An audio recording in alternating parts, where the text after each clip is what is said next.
And we have two different views on last night's debate. Christian Dorsey is Democratic strategist. Kereakos Zuras is a former advisor to President George W. Bush. And Christian, I want to start with you. I want to talk about this $4 trillion deficit plan from President Obama that he talked about last night.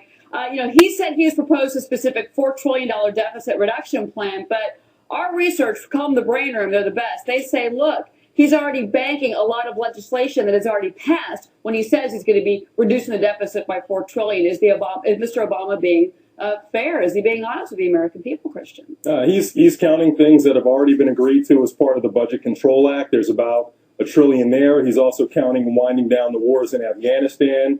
All of it adds up to $4 trillion. These are real numbers. These actually are indisputable numbers. Whether or not he should count them all as part of his plan is certainly up to political debate, but there is no arguing that the amounts that he is talking about add up to $4 trillion in deficit reduction. All right, Kereakos, Mr. Romney got hit pretty hard last night on the $5 trillion. That was the big amount that Mr. Romney kept getting stinged on by President Obama. Was President Obama right in saying that Mitt Romney's numbers did not add up? No, he wasn't right, because what Romney's proposing is lowering tax rates, getting people back to work. People back to work are going to generate tax revenues. That's where he's going to make it up. And he never said that he was going to cut, that the taxes on the rich were going to make up for the deficit. He never said that. President Obama kept saying that. The plan works, and he had to explain it to President Obama several times, because obviously he didn't get how that works. All right. Well, you both listen to this soundbite from last night. This is Mitt Romney talking about the offshoring of businesses and tax deductions there. Listen to this. Which is, you said you get a deduction for taking a plant overseas? Look, I've been in business for 25 years. I have no idea what you're talking about. I maybe need to get a new accountant. But the idea that you get a break for shipping jobs overseas is simply not the case. Christian, was Governor Romney right on that point? No, he was actually wrong. There's a provision in the tax code, the repatriation of earnings that do not subject to income tax, money that's held offshore, in effect incentivizing companies to offshore jobs and keep that money outside of the United States. So I don't know where the governor was confused, but actually that's something that is a part of the tax code. He was wrong about that. Well, no, there is no offshoring tax. I mean, if you shut down a plant, Christian, fair enough, but there is no such thing as a break for moving jobs overseas, and that's how the president was characterizing that to Mitt Romney. So, in fact, it seems Mitt Romney was actually correct, Christian.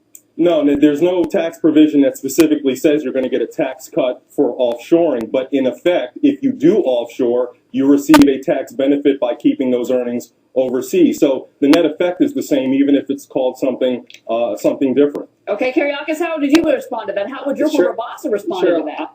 I agree with you. The way the president laid it out and implied is that, sure, taking jobs overseas, you get a tax credit. That's just not right. It's wrong, and it didn't play out well, and Mitt Romney is correct.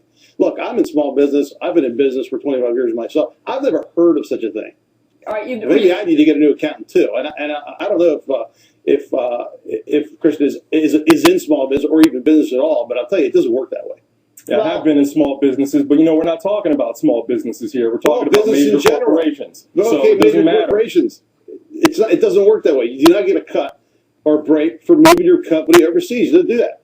You do by having your earnings overseas. A lot of the policies that President Obama has put in place are causing people to go overseas, because he's talking about raising the corporate tax rate. Last night he's talking about lowering it. When people don't understand, when corporations don't know where we're going with this, of course they're forcing the moves overseas. That's what's happening. He has proposed from day one to actually lower the corporate tax rate. Why hasn't he done it? Very clear. He's had 4 years to do it. Why hasn't he done it? All right. There's something called the Congress, which actually doesn't support the president's can't even policies. Control. He can't bring people together. He's the chief. He's the president. He's supposed to be bringing the House and the Senate together, and he can't do it. Gentlemen, that's why nothing's happening. You're both invited back, by the way. I would love to have you back for the next debate. Christian Dorsey, Kereakos Zuras. Gentlemen, thank you very much.